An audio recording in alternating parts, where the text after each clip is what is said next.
A expressão epidemia costuma ser usada em referência a doenças infecto-contagiosas. No entanto, qualquer doença que apresente muitos casos em uma população pode ser considerada uma epidemia. Segundo a Organização Mundial da Saúde, os casos de diabetes, por exemplo, podem chegar a mais de 350 milhões até 2030. Epidemia é qualquer doença contagiosa ou que está restrita em algum lugar. Isso. Exemplo seria dengue, malária, ebola.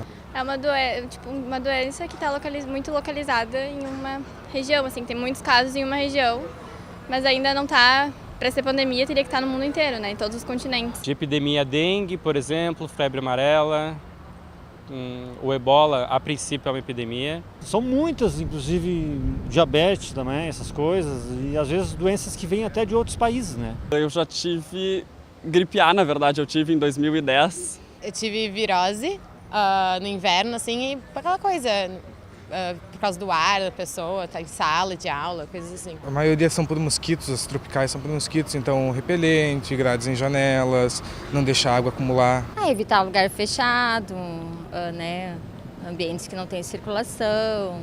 Me vacinando na medida, mas sempre com a orientação dos órgãos de saúde. Da forma como é indicado, né?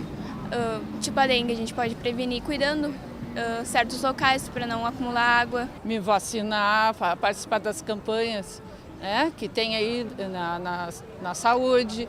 Eu acho que é higiene, né? Hidratação, higiene, boa alimentação, cuidados básicos, né? Alimentação também não sei, porque tem pessoas que têm alimentação saudável, coisa e tal, e tem diabetes, né? A vida inteira eu fiz ginástica, cuido da alimentação, sou magro, faço ginástica todo santo dia e fui fazer uma revisão agora em dezembro, revisão espontânea, e o médico disse que eu tinha diabetes tipo 2.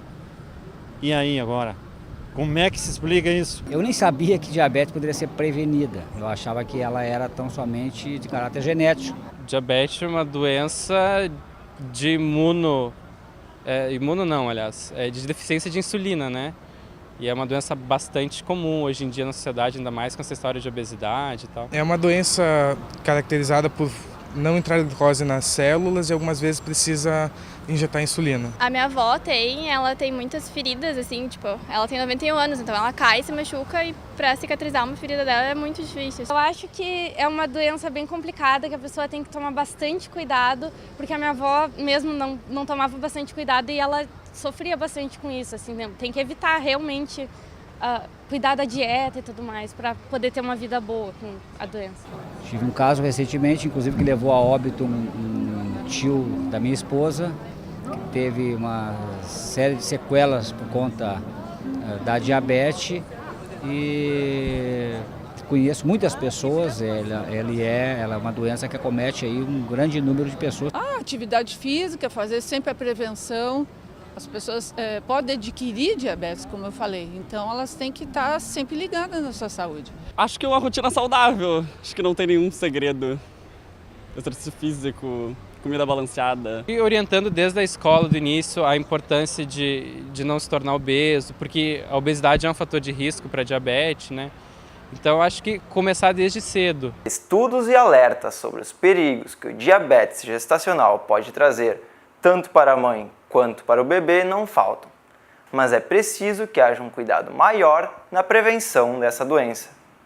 Dentro dessa perspectiva, o Pesquisa em Pauta de hoje entrevistou a professora da URGS, Maria Inês Schmidt, que é uma das coordenadoras do projeto Linda Brasil.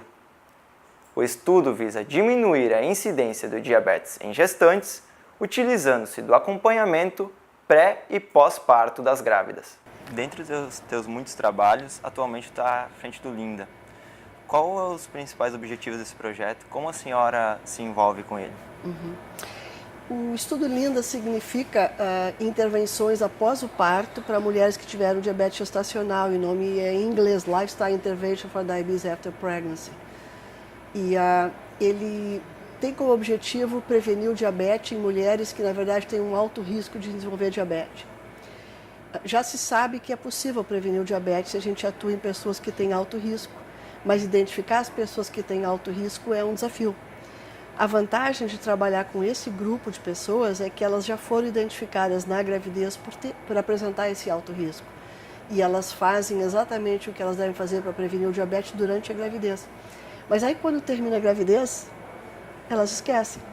E a ideia desse estudo é aproveitar esse momento para fazer com que elas continuem desenvolvendo o que elas aprenderam durante a gravidez para poder prevenir o diabetes. Quais são as principais preocupações do projeto Linda? Quais são os seus objetivos? Então, o objetivo principal é prevenir o diabetes, né? As preocupações é o desafio de conseguir motivar e dar suporte para essas mulheres num momento tão difícil e tão especial da vida delas, onde elas se colocam em papel secundário, né? Porque, em primeiro lugar, realmente é o nenê, é o filho, né? É a gente conseguir fazer com que elas pensem nesse momento também em si próprias, porque dessa forma elas inclusive vão garantir o futuro da própria criança, né? Porque a saúde dela também influencia depois a saúde da criança. Eu acho que é um estudo mais aprimorado sobre a diabetes, principalmente nas mães que são leigas no assunto e de repente se deparam com aquela situação. Eu acho que é um estudo muito bom para quem está e para eles que estão estudando também, para ajudar novas pessoas que precisam. O que leva a crer que há uma epidemia de diabetes? Quais pesquisas e estudos são relevantes a isso? Essa é uma questão muito atual e que já começa a aparecer em revistas, em jornais, na televisão. Acho que nós estamos vendo uma epidemia de obesidade, uma epidemia de diabetes. Isso está bem constatado, se sabe que o número de pessoas com diabetes realmente está aumentando muito no mundo. A gente não sabe bem por quê. Se é por causa da epidemia da obesidade, ou se é porque nós estamos conseguindo melhorar a sobrevida dessas pessoas, eles vivem mais tempo. Então, a gente acaba tendo mais pessoas com diabetes porque a gente diminuiu a mortalidade, né? Então elas vivem mais tempo, né? Se trabalha com as duas frentes. A gente tenta evitar as causas do diabetes, no caso, evitar que as pessoas fiquem obesas, né? Mas a gente continua melhorando, tentando melhorar a sobrevida deles, né? Então, essa é uma questão, é um desafio para todos os sistemas de saúde do mundo. Claro. Pensando não só em gestantes que tiveram diabetes, mas na população em geral, quais são os principais modos que pode se prevenir as doenças cardiovasculares? Pois a forma é muito semelhante, é alimentação saudável e atividade física, né? É muito importante o controle do peso e se sabe que para isso é muito importante se pesar frequentemente. Esses são os pontos principais para o diabetes, né? Para as doenças cardiovasculares tem algumas coisas a mais que pode se fazer, mas só fazendo isso já ajuda também bastante na prevenção das doenças cardiovasculares. Isso vale para homens e mulheres. Né? Vale para homens e mulheres. Então, esse mesmo programa que nós estamos fazendo para mulheres que tiveram diabetes gestacional está sendo oferecido nos locais de trabalho para as pessoas envolvendo homens e mulheres. E uma coisa muito, muito moderna que está se utilizando é utilizar mecanismos que a gente chama de e-health, que é e-saúde. Né? Então, usa mecanismos de passar torpedos com lembranças.